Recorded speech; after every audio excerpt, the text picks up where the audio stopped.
fake. This is the way. Truth is, I am Iron Man. Tells me I'm Olympus.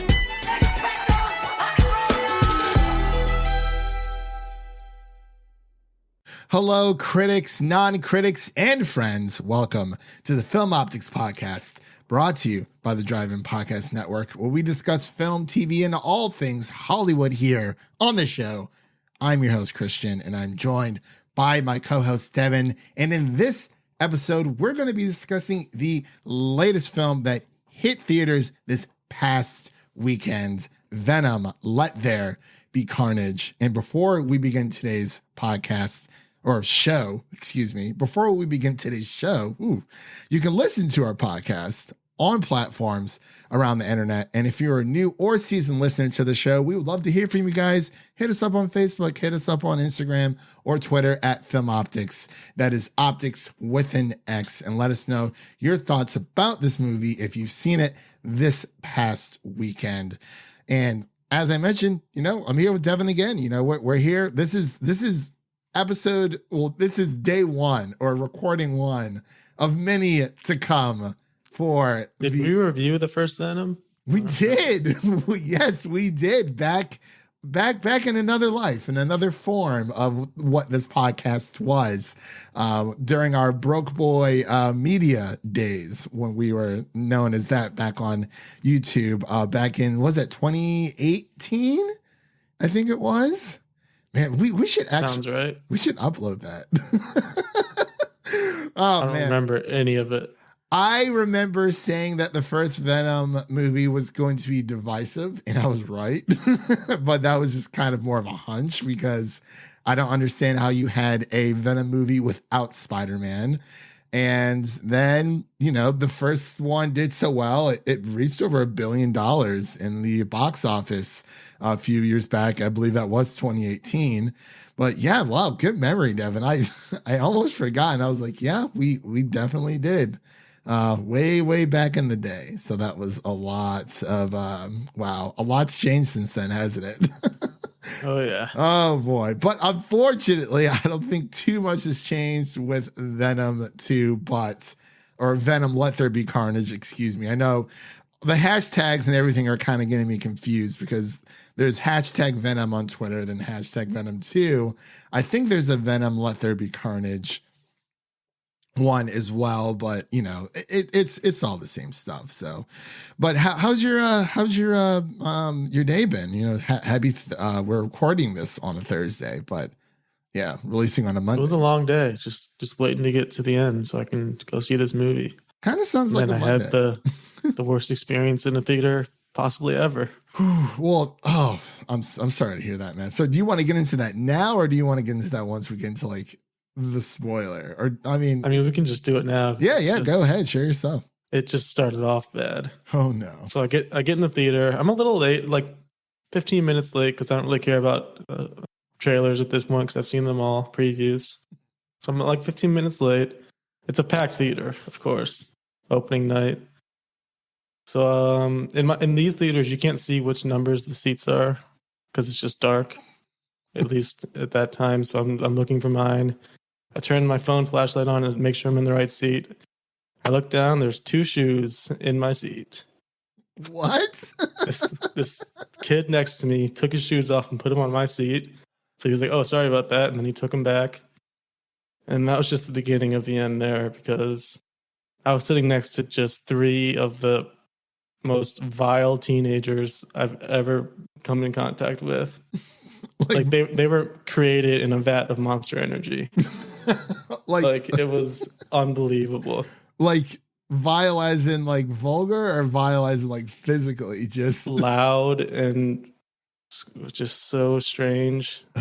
Just loud talking the whole time.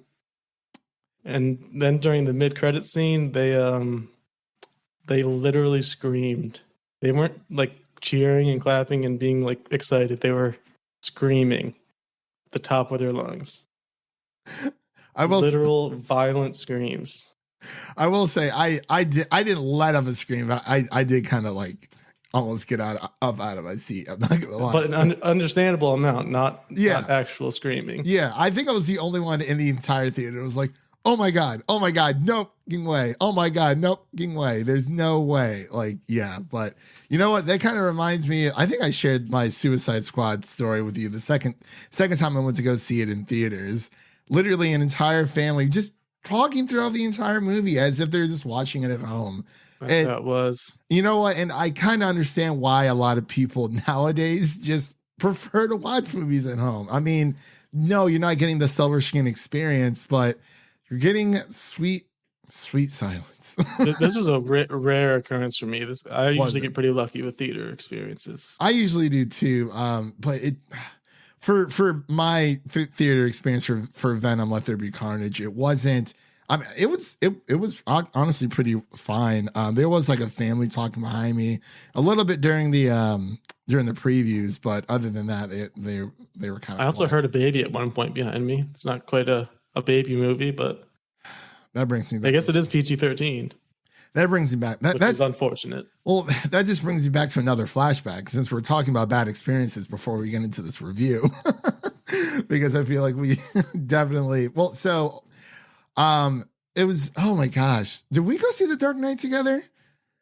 I can't remember. I know I went one time with my, I don't know, maybe, I can't remember. I went one time with my cousin, and there was my cousin and his friend, and there was a baby in the theater and went to go see Dark Knight. And this baby kept, it's making a lot of noise, crying. It's an infant. You can't really blame him. But my cousin's friend like turns around and looks at the mom and says, "Excuse me, miss, can you put your baby on vibrate?" And I was like, oh, "No, you did not just say that." Yeah. And she just looked at him, and he was just like, he didn't say anything else. And then like maybe 5 minutes later, she ended up leaving the theater because the kid was making too much noise. And like, I get it. If you don't have anyone to take care of your child, you got to do what you got to do. You got to take care of your kid. But don't bring them to a theater. That's all I ask. It's terrible. But fortunately, I didn't have the same Venom 2 experience that Devin had. But I do apologize for that, man. It really, really sucks. Oh, man. It's people nowadays, man. Like, there's nothing better than like a well-behaved group of like kids going to the movie theater. Like, there's nothing like it. Like, they sit there, they're quiet. That's it. Impossible. I've seen it happen a few times, but I just want to say bravo to those people out there. Bravo to the parents out there raising their kids right for learning proper theater etiquette. But yeah, I mean, so since we're swapping stories back and forth, you ready to get into this review? Yeah. All right, ladies and gentlemen, we will be right back with our Venom Let There Be Carnage review right after this short break. Oh, shit! Whoa, where you going? That is a red one! You need to come out right now. I will let you eat everybody! Promise! I promise! Oh, yeah! Betty, you feel like home to me. Like family.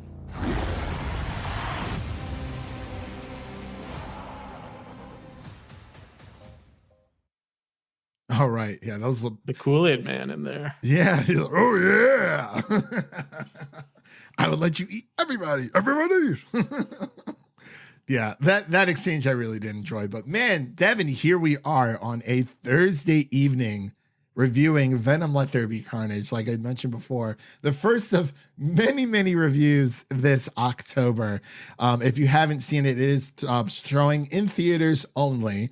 This will be dropping out on a Monday for you guys. So that will be, definitely go check it out if you haven't already. So I'd like to give you guys a little bit of time to go see the movie before we kind of give our final thoughts. And I feel like the Monday after a big movie weekend is usually a nice sweet spot to talk about this kind of stuff. But since Devin went last time with our What If review for episode 8, I guess I'll give my first initial reactions. We'll get into a little bit of breakdown, some nice little Easter eggs, some predictions, and into our ratings as well. So, I just want to start off by I went into this with a big open mind because I did not enjoy the first Venom at all.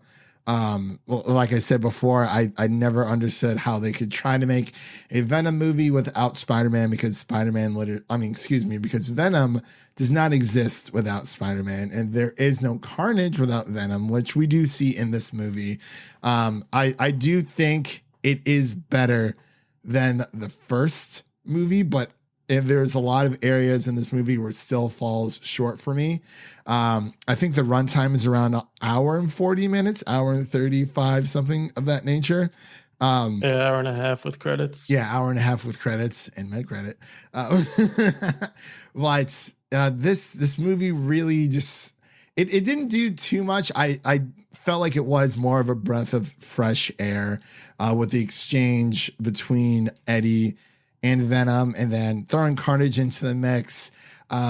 It worked in some ways because it wasn't as, I can't say super campy, because I did chuckle from time to time when it came to a lot of the line exchanges, especially with the grocery store or the convenience store lady. I think that was probably one of my favorite exchanges out there. But I felt like it was paced very, very weird and like too fast. Like, it seemed like they were just this movie felt like it was just a big rush. I'm not sure if you felt the same way, but like the editing was kind of weird. Just the transition between locations. I'm like, oh, we're here already. Like I knew this movie was going to be on the shorter side, but it just felt very rushed to me. And we didn't really spend too much time with we spent a lot of time with, Eddie and Venom, but I feel like we could have spent a little bit more time with Carnage, and having Woody Harrelson in the mix. I thought he did a good job, but he was just like a tad too old for me. But I don't know, the whole, like they do the whole, classic Cletus Cassidy look, and like they show the backstory. I thought that was kind of a nice little touch, but it just felt like there's something missing from this movie, and I can't really pin what it is. Do you not know what I mean? Well, as far as like the pacing and the runtime goes, I thought it was actually a nice change of pace from the first one, because if you remember, the first one took forever to get anything going. Yes, it did. I do remember that. That whole Venom backstory where there's a weird offspring in like Taiwan or something, like traveling to the US, and that took forever. With Riot, yeah. So I like how this one just gets right into it, as opposed to that. I do think this one fixes a lot of the issues that are in the first one. The biggest one for me being how awful Riot was in the first one. Because in that final fight scene, there's just these two like identical monsters fighting each other. You cannot tell them apart at all. Yeah, it was like literally. Because Riot is also just a giant black Venom like figure. Yeah. And that was a really, really bad fight scene. Yeah. So I really like the addition of Carnage here, because he's obviously got that red to contrast with Venom. And I do really like the design for Carnage here. I thought he looked really cool. Mm-hmm. Yeah, I do agree with you there. I really dug the design for Carnage. Even the sound design for like his roar, like his yell, was actually really he cool. sounded like a dinosaur. Yeah, it was pretty awesome. I mean, I will say sometimes when it comes to Venom talking, because I know it's just Ed Hardy talking to himself, it was a little hard Tom Hardy. Sorry, not Ed Hardy. Ed Hardy's the fashion guy, isn't he? I'm thinking Eddie Brock and Tom Hardy, and I'm putting Ed Hardy. Eddie Hardy. There we go. I'm thinking, with Tom Hardy, there was a couple lines I just couldn't understand. Yeah, like in Venom voice, even in his American voice, it's just rough sometimes. Yeah, it can be a bit rough here. But I do agree with it was. I mean, it was more action packed. They did get to the point, way faster in this movie than they did the first one, and I don't even own the first one on Blu-ray. Like I just don't enjoy the movie. I don't hate the movie, because I feel like that's a very, very strong word to use. So especially towards a film, it's just, if there's a film I didn't really enjoy, I'm not going to buy it.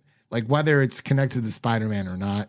I will say that I feel like, once we get a little bit with spoilers, I feel like the mid-credit scene here was definitely the highlight of this entire movie, to be completely honest. It's a big deal. It's a pretty, pretty big deal.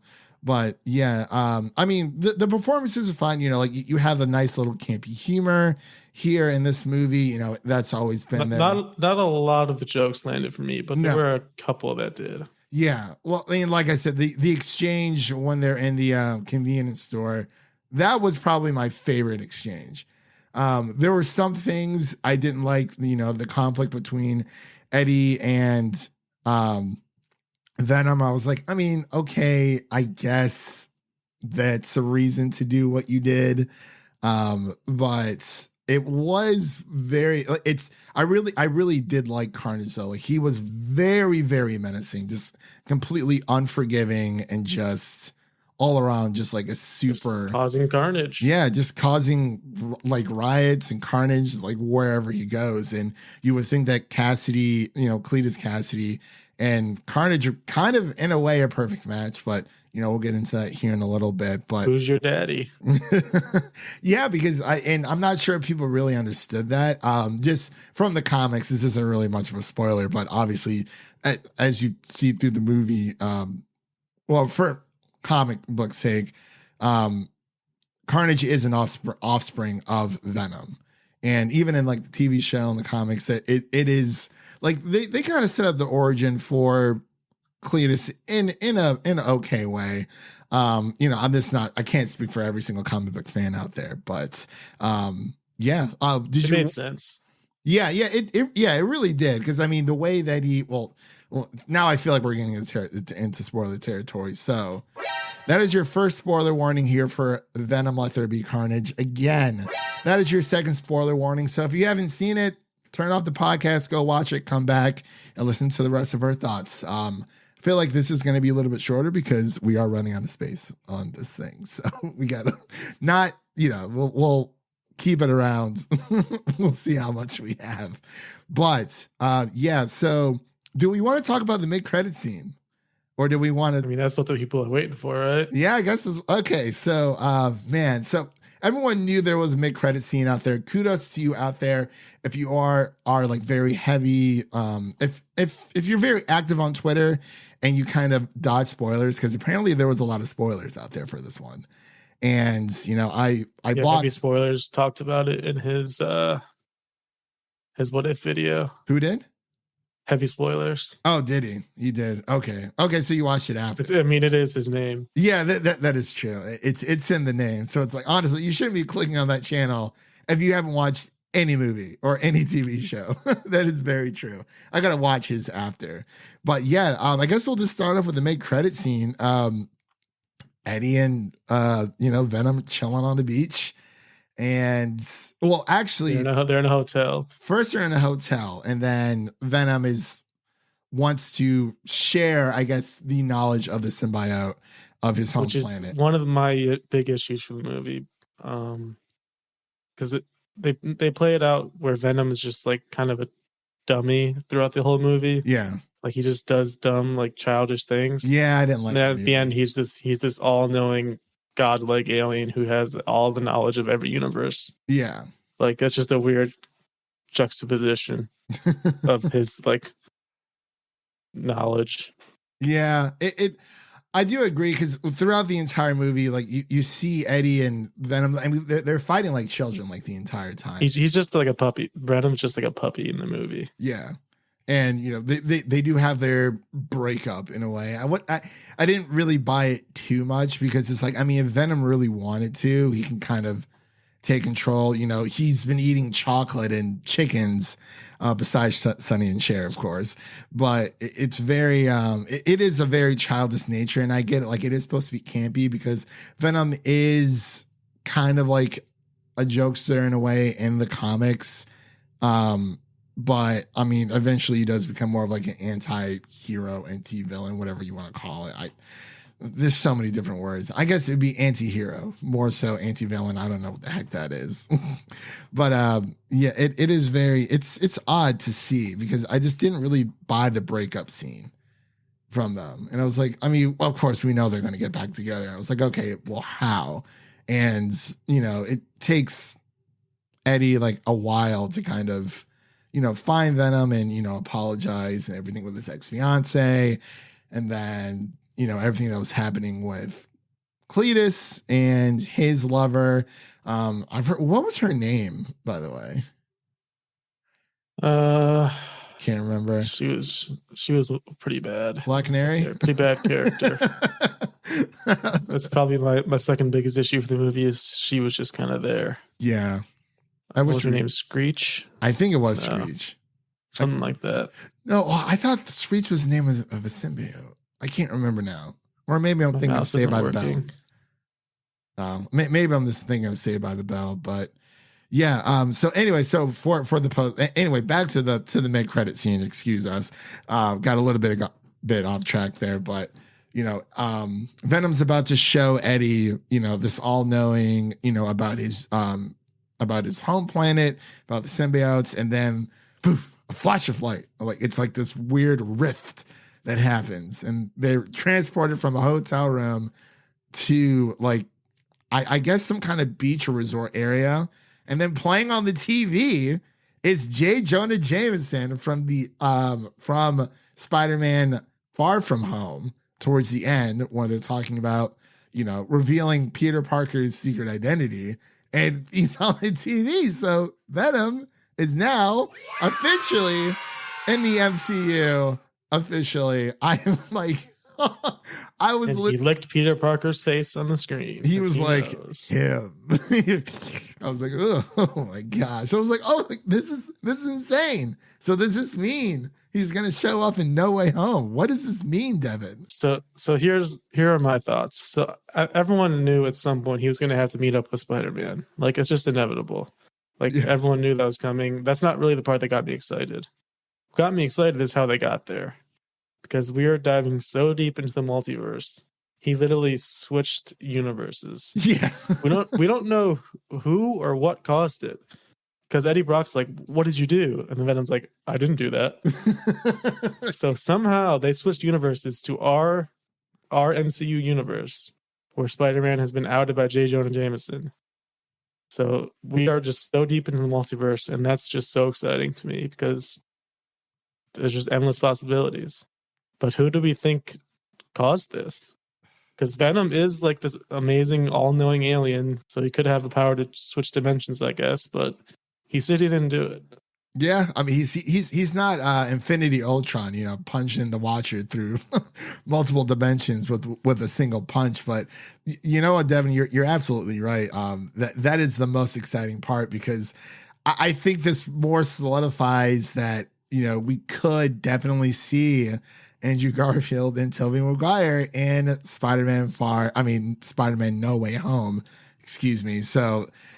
And you're right, like we don't know who caused this. It could be Doctor Strange. It could have been the, you know, events from Loki, or it could have been from Wanda when she's trying to, you know, bring her kids back. There's so many different things, and that is what gets me very, very excited here. Like I'm just over the moon. Oh man, like. Definitely, it's an issue when the mid-credit scene is the best part, because obviously we're sitting here gushing about it. But, you know, going back to the actual movie, like, what did you think of, like... You can say the same thing about Ant-Man and the Wasp, though. What do you mean? Like I think that mid-credit scene was the best part. Oh, yeah, that's true. Part. Yeah, but I liked Ant-Man and the Wasp a lot more than I did this movie. But I will say, I liked the church battle between Venom and Carnage and the prison break scene. It was Shriek, by the way. Shriek is her name. Shriek. Okay, not Screech. Shriek. Yeah, I thought the church battle was really cool. Yeah. Just especially compared to the first Venom, where the end battle is just nonsense and you can't even tell what's happening. It was globs. This was a lot better. Yeah, it was a lot better, like set up in, I guess, choreography, you could say. Yeah. For whatever they have to magic they have to do for the CGI fest, but I think it works here, and I love the church setting and all of that. And they have, and then there's like that metal music playing when they first go at it. It was pretty cool. It was pretty sweet. I really like I said before, you know, the CGI with Venom, especially with Carnage, was really, really good. And just Carnage looked great. Yeah, which is the biggest difference between the first one and the villain itself, because the first one. I mean, I like Riz Ahmed. Yeah, but but Riot was just so bad. Yeah, he was literally like he was like a shade or two lighter than Venom. It was like, awful. oh, he's gray, and it's like, well. But I really like, how they kind of reintroduce, for people who haven't seen the first one, that, the two main weaknesses of a symbiote is high frequency sounds, not just sounds, but high frequency sounds, and of course fire. I really like how Carnage was just very unforgiving, how he was just, like very. He doesn't care about Shriek. Did not care. No, did not care for Shriek whatsoever. And he's like, hey, next time she does. Which makes sense because Shriek and Shriek is a like exact opposite counter for Venom and Carnage because she makes loud noises. Yeah, his I kind of like the nice little I guess not nursery rhyme, but nice little poem that Cletus had for Shriek. Sorry, Shriek. But overall, how did you feel about Woody Harrelson's performance? I mean, we've seen Tom Hardy and oh my gosh, what is her name? I'm blanking on it. Michelle Williams. But Lady Venom's back again. Lady Venom comes back again for a nice little surprise. Somebody's fetish has been fulfilled. Oh, life. But what did you think of Woody Harrelson's performance? I thought he was fine. Like he's just kind of classic Woody Harrelson, just doing his thing. The hair was definitely strange. It was a tough sell. It was better than the original post-credit scene from the first one. Yeah, what the curly. I was like, what is this? Y'all gonna have Ronald to fix McDonald hair. Like, y'all gonna have to fix this now. Like, what's going on? All right, sorry about that, folks. I had to delete some old file recordings. We ran into a bit of a snag, but we're back. So... So back to what we were talking about. I believe we ended off. I believe we ended off on the church scene, Devin. So we were kind of talking about the mismatch there between both Venom 1 and Venom 2. But no, you like how Dan came in with the fire to help out Venom. Where did he get that stuff? Out of nowhere. Unless I can't remember where he got it from. Like I said, the movie was cut so weird for me, and I felt like I was missing some of the movie itself. But we were also talking about Woody Harrelson's performance as well. Yeah. So I think he did a good job. I like how the transfer of power was, how he kind of provokes Eddie, closer towards the cell. And I guess the whole reason why he was interested in Eddie was because he wanted a friend. And I guess Eddie failed to tell the other side of Cletus' story about how he was abused by his grandmother and his mother, and his father. So even though he killed all of them, but how did you feel about that? Like, did you feel like that was a warranted enough for, I guess, Cletus to want to kill Eddie? I mean, the character of Cletus Cassidy is supposed to just be a psycho, crazy person, so it's kind of just on brand. Yeah, he's not supposed to make rational decisions. Yeah, that is true. We definitely see that throughout his weird circular message that he sends to Eddie as well. So I don't know. It was all right. Like I didn't hate it, but I wasn't like over the moon about it either. But did you want to just wrap up here? Unless you had any final fleeting conclusion. I will. Yeah, I will throw in there. They teased Toxin a little bit at the end there with that cop. Oh yeah, that's right. I didn't. Toxin is an offspring of Carnage. It's kind of a different symbiote character they threw in there, possibly. That's right. I totally forgot. Yeah, the cop was. I didn't like the cop. You didn't? I don't know. He was just kind of there. He didn't really do much. He got his eardrum blown. I do like how they connected all of them. I like how Carnage and Shriek were connected with their love interest, and then the cop was there too. Yeah, I like those connections. I especially like the dynamic between Carnage and Shriek. Despite Shriek just kind of dying pretty easily. She tried to save herself with that final blow. But yeah, I mean, Carnage is gonna rip her head off a few times there, and I mean, I don't kind of blame him, like that's like his number one weakness. Like, why would you keep him around? But I thought it was a bit of a stretch where it was them saying, oh, Carnage and Cletus aren't very, they're not like in sync, but Eddie and Venom. I mean, it makes sense. I mean, it does. He loves Shriek and Carnage hates her.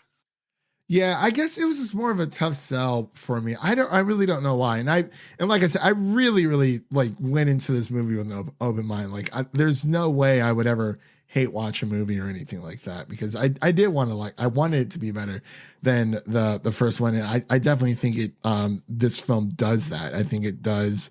I think it is better than the original one that we got, which, that was just kind of crazy. But apparently the events of this happens like a year after. But yeah, overall, my concluding thoughts, I thought it was good, not great.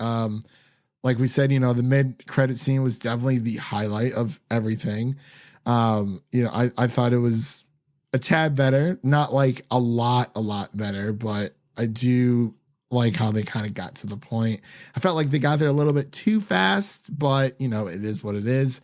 Very interested to see what the box office is going to be like for this one, for sure. So even though we're not box office bros or anything, or box office gurus, but it's kind of nice to, look into that stuff. But you ready to get into our scores here? So, Devin, give me your score.